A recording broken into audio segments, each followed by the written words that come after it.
KPM.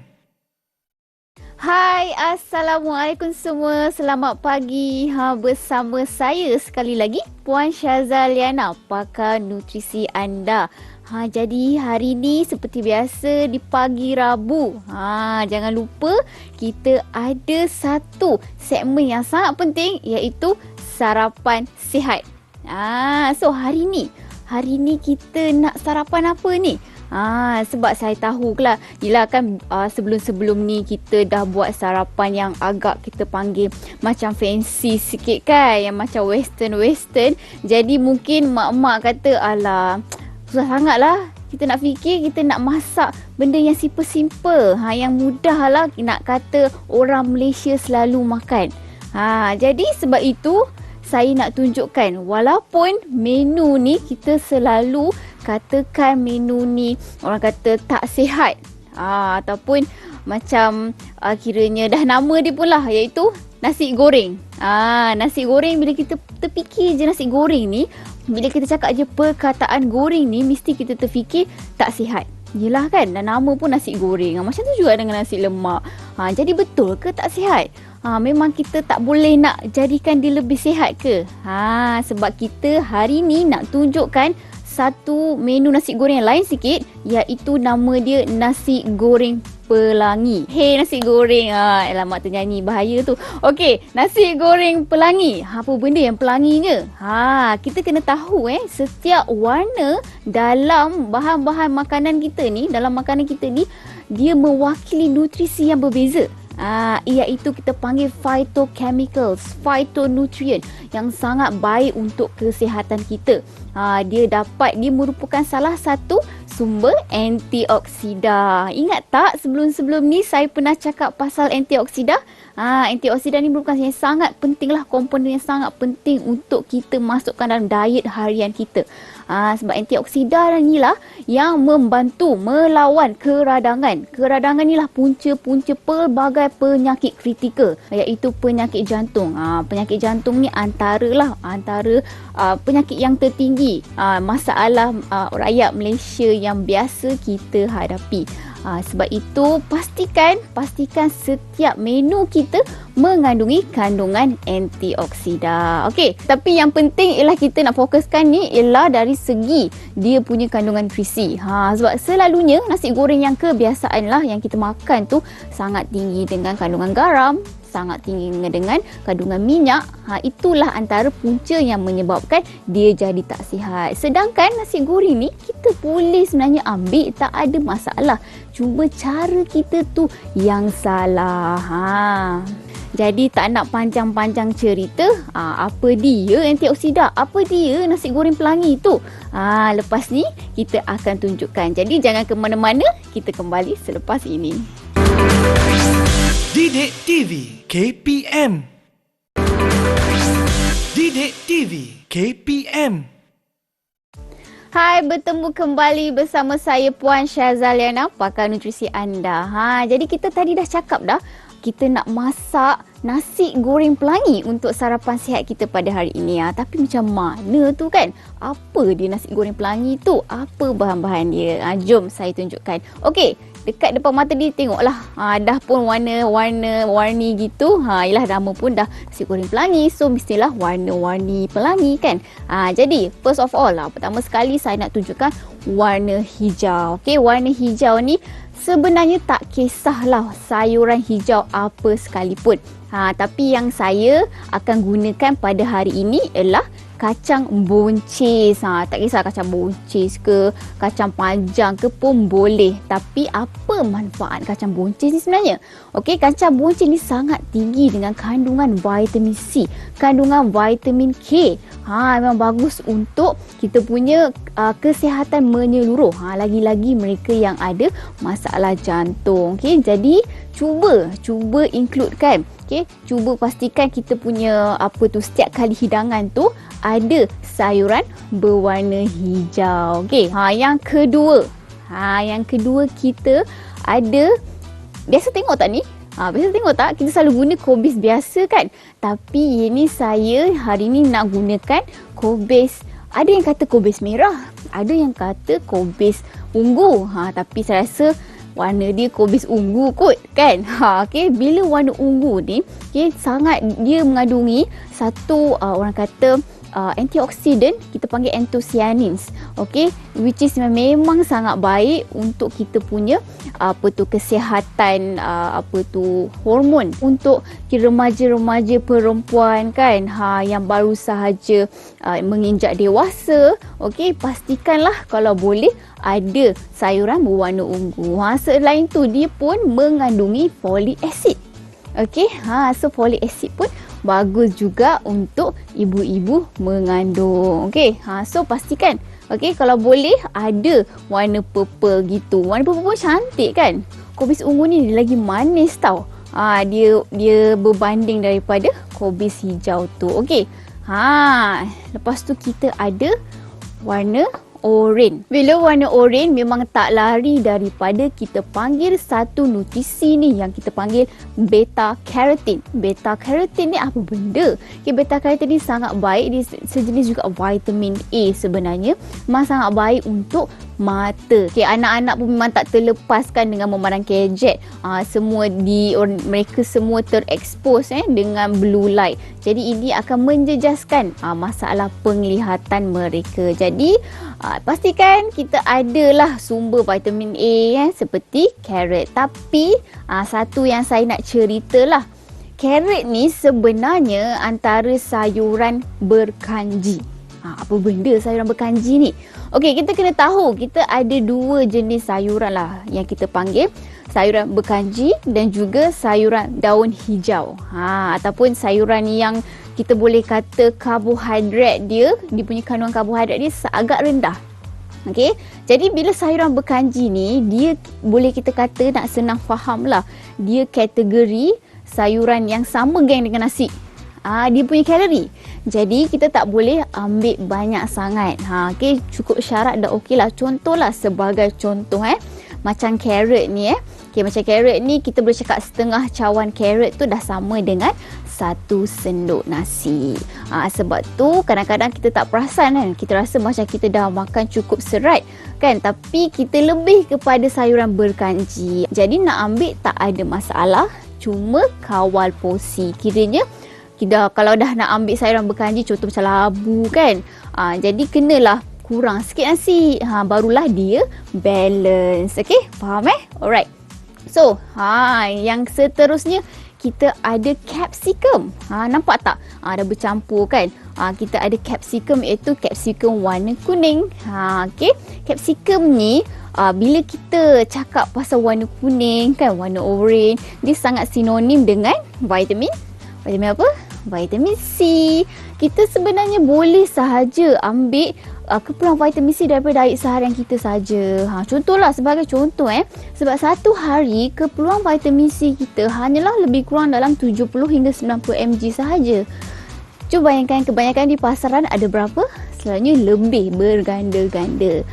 Yang itu kita sebenarnya tak perlukan pun. Okay, sebab ada komplikasi tau sebenarnya kalau kita ambil vitamin C berlebihan dalam tempoh yang lama. Okey, seperti masalah batu karang, masalah cerit berit, semua tu berkait rapat.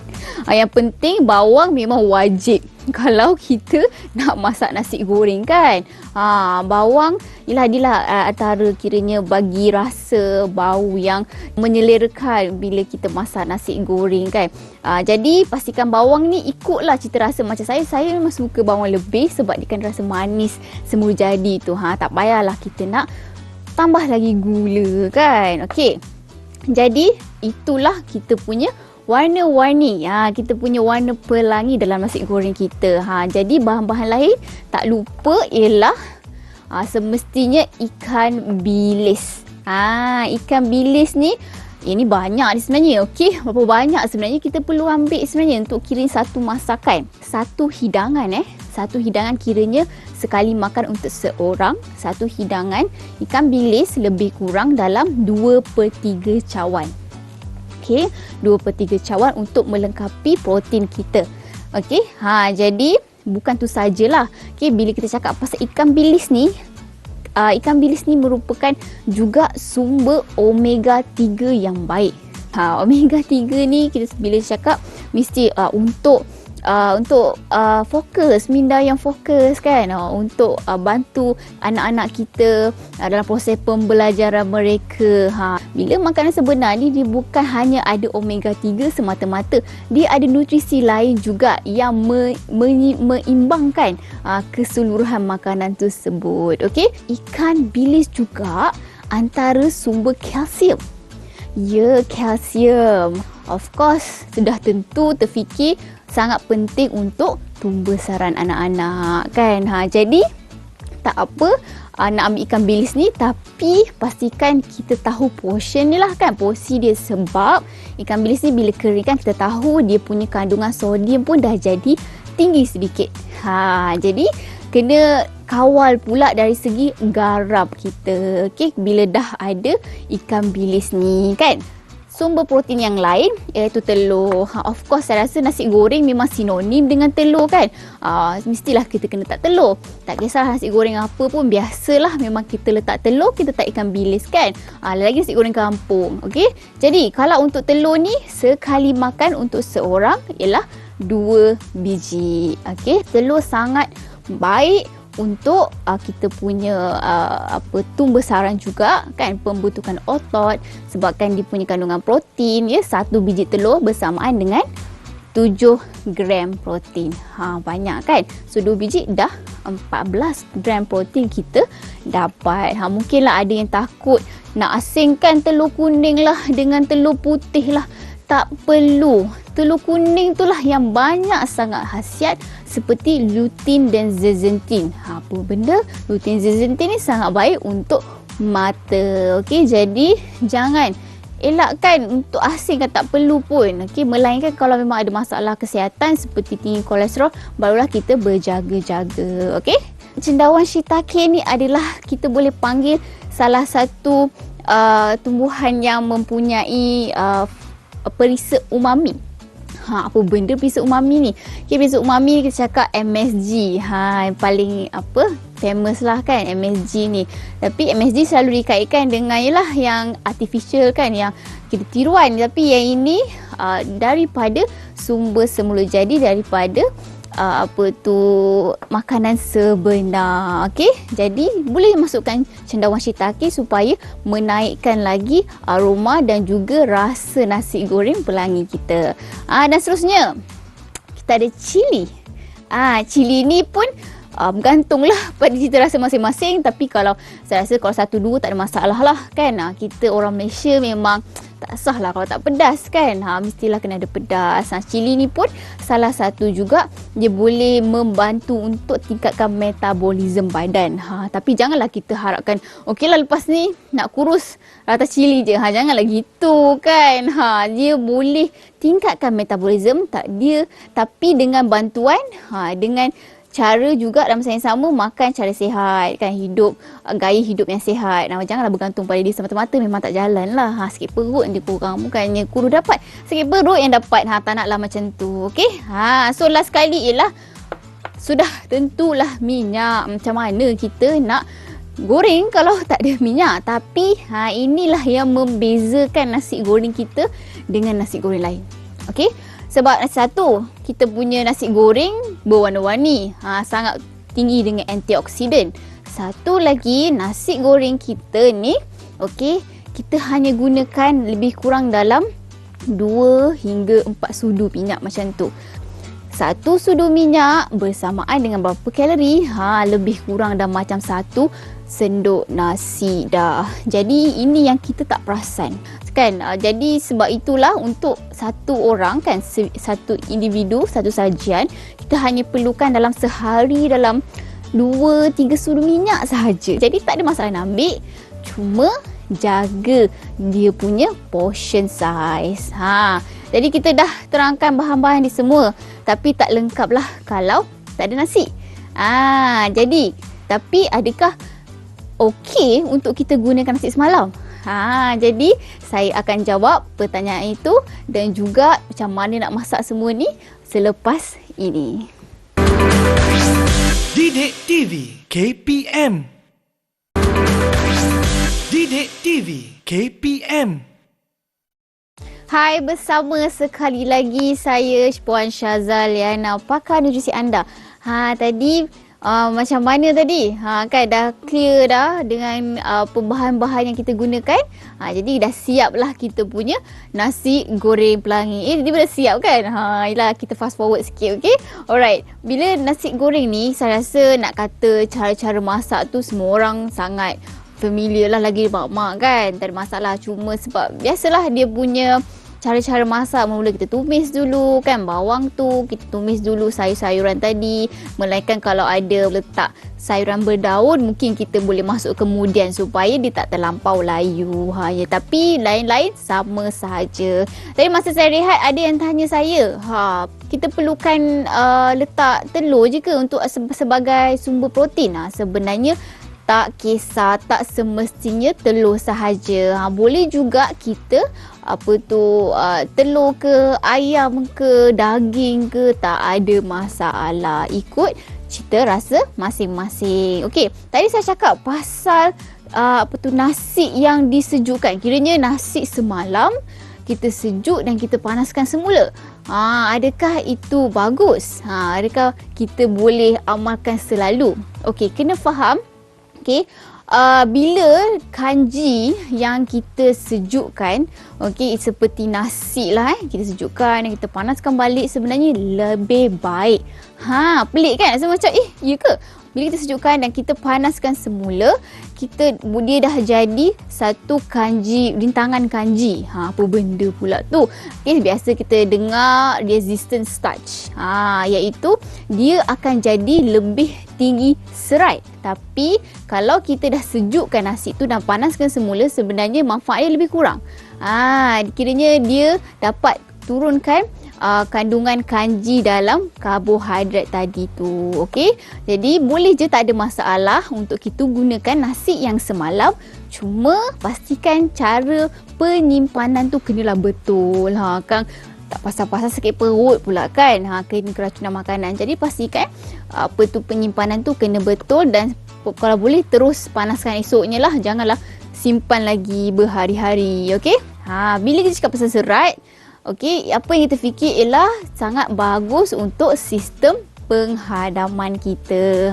Sebab secara automatically dia akan jadi prebiotik. Ingat tak saya cakap pasal prebiotik? Prebiotik adalah makanan kepada sumber probiotik atau bakteria baik dalam sistem penghadaman kita. Itulah antara manfaat-manfaat resistance starch itu tadi, ataupun kanji rintang itu tadi. Okey, itu cerita pasal kanji rintang. Tak apa, saya akan cerita pula pasal jenis-jenis beras. Sebab ada yang tanya saya, bila cakap pasal makan sihat ni kena beras perang. Kan, tapi sebenarnya beras perang memang lagi baik disebabkan kandungan serat dia tadi. Saya cakap kan, kandungan serat tadi dan juga kandungan antioksidan di dalam beras perang tu. Tapi kalaulah kita ambil beras perang sekalipun tapi kita tak jaga portion, sama sahaja, sebab kalori dia sama dengan nasi putih. Jangan kita fikir beras perang sihat, boleh makan banyak. Tidak. Okey, kena jaga kuantiti dahulu. Itu yang paling penting. Sama juga dengan beras lain, beras merah, beras parboil, beras basmati. Banyak jenis beras ni. Okey, contohnya lah beras parboil, basmati adalah kategori beras yang rendah GI juga. Apa benda pula GI ni? Okey, GI ni lah glycemic index. Glycemic index ni lah macam mana penyerapan gula dalam makanan tu serap dalam darah. Laju ke tak laju? Sebab bila laju, inilah yang bahaya, menyebabkan kita panggil insulin spike. Kita tak nak tu berlaku lagi-lagi kalau mama, ayah-ayah yang ada masalah kesihatan. Okey, jadi jangan pening kepala. First thing first, perkara yang pertama ialah jaga portion.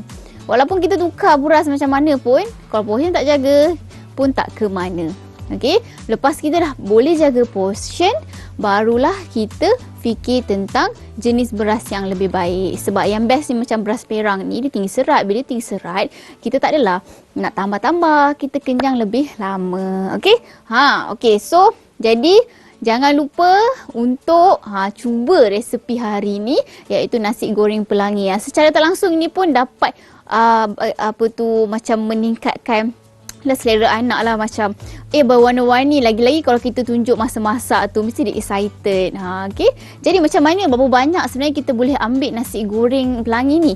Okay, untuk seorang, kuantiti dia kalau sayur, okay, setengah cawan ataupun 240 ml punya cawan. Dia punya kuantiti, okay, setengah cawan kalau sayur yang dah dimasak. Seorang setengah cawan. Lepas tu nasi satu cawan. Jadilah macam ni. Kita boleh masukkan konsep suku-suku separuh dalam nasi goreng kita. Okay, jangan lupa cuba dan tag saya. Tag saya dan juga Didik TV, Instagram, Facebook Syaza Nutritionist. Lepas mencuba, mana tahu kan kita kasih up sikit you punya post. Kan, alright, kita berjumpa lagi pada minggu depan. Okay, bye semua, Assalamualaikum.